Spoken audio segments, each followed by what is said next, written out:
अलकादेश. जय गुरु गोरखनाथ. मित्रांनो, आज आपण कोणत्या सवारीवाल्या व्यक्तीला कोणत्या पित्रांना पूजण्याची गरज असते, आवश्यकता असते, हे जाणून घेणार आहोत. मित्रांनो, पित्र म्हणजे कोण हे सर्वप्रथम जाणून घेण्याची खूप गरज आहे. पित्र म्हणजे आपल्या कुळातील आजोबा असतील, वडील असतील किंवा पणजोबा असतील, त्या मागील कोणी कुळपुरुष असेल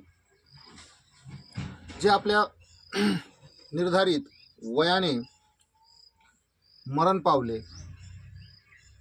जसं की एक व्यक्तीला 100 वर्ष आयुष्य दिलेले आहे, पण तो त्याचे आयुष्य पूर्णपणे 80, 90, 70, 80, 90च्या वयोगटामध्ये जर जगत असताना मरण पावला, तर अशा व्यक्तींना पित्रामध्ये गणले जाते. जो व्यक्ती तारुण्यात किंवा ॲक्सिडेंटली घातपाताने मरण पावतो, त्या व्यक्तीला पित्रामध्ये गणले जात नाही. तर अशा पित्रांची कोणत्या सवारीवाल्या व्यक्तीने सेवा करावी? तर ज्या व्यक्तीवरती वायुरूप सवारी येते, जो व्यक्ती सवारी आल्यानंतर स्वतःचे डोके शरीर जोरजोरात हलवतो, घुमतो, हाच नियम महिलेसाठी, स्त्रियांसाठी लागू होतो. जो व्यक्ती, जी स्त्री कोणत्या देवाची, देवीची गर्जना करते, गजर करते, सवारी आल्यानंतर, वारे आल्यानंतर एका देवीची, शक्तीची गर्जना केली जाते, नाव घेतले जाते, अशा व्यक्तींनी सर्वसाधारण पित्रांची सेवा, पूजा करणं खूप गरजेचे आहे. जेणेकरून त्या पूजेसेवेने त्याच्या पित्रांना भूतयोनीत असतील, प्रेतयोनीत असतील, तर त्यांचे त्या योनीतून सुटका होईल, ते सद्गतीला जातील. मोक्षप्राप्ती मी म्हणणार नाही, कारण मोक्षप्राप्ती अजून पूर्णपणे कोणालाही माहीत नाही कशी असते आणि कोणाला मिळते किंवा कोण जाऊ शकतो, कोण जाऊ शकत नाही, कारण सर्वच जण पुण्यात्मा नाहीत. त्यामुळे मोक्षप्राप्ती म्हणणं चुकीचं राहील.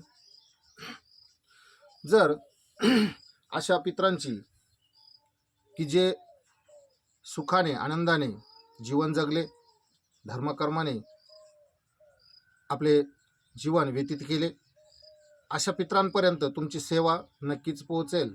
आणि त्यांच्या माध्यमानं जो वाईट वागला असेल, जो अधोगतीला असेल, भूतप्रेत योनीत असेल, त्याचीही सुटका त्यातून होऊ शकते.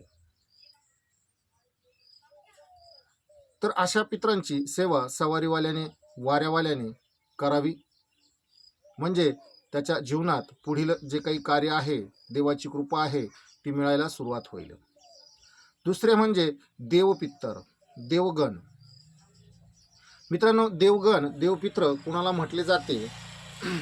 तर ज्याच्या कुळामध्ये कुणी साधू संत होता की जो काही सिद्धी विद्या प्राप्त केलेला होता, कोणत्या ना कोणत्या शक्तीची त्याच्यावर कृपा होती, त्या शक्तीच्या माध्यमानं त्याला एक सिद्धी प्राप्त झाली होती आणि त्या सिद्धीच्या माध्यमानं तो जे काही सिद्धीचे कार्य आहे, तो कार्य संपन्न करत होता. अशा व्यक्तीला, साधू किंवा संताला, एका गादीधारकाला, शक्तीच्या साधकाला देवपित्र, देवगण म्हटले जाईल.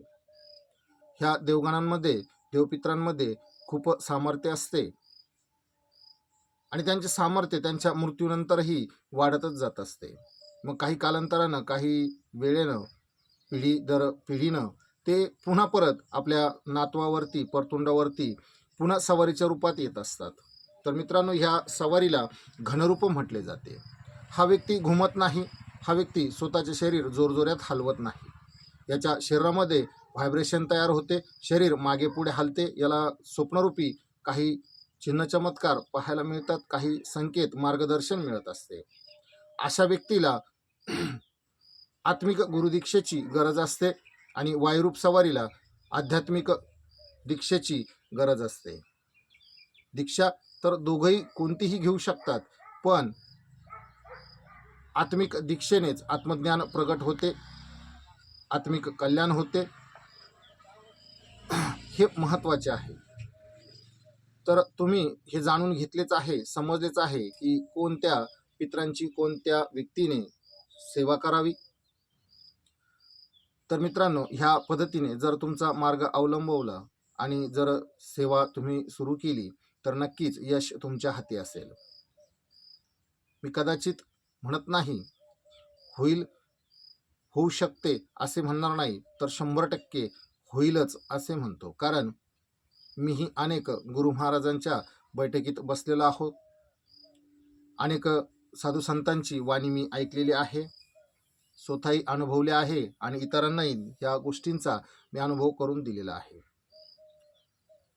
त्यामुळे ह्या मार्गाने जावं म्हणजे आपले कार्य नक्कीच होईल. जर कुणाची सवारी खुलत नसेल, बोलत नसेल किंवा त्याच्या जीवनामध्ये तप जप पूजापाठ करूनही शक्तीचे सामर्थ्य, शक्तीची कृपा मिळत नसेल, तर त्या व्यक्तीने हा उपाय, हा माध्यम नक्कीच आजमावा.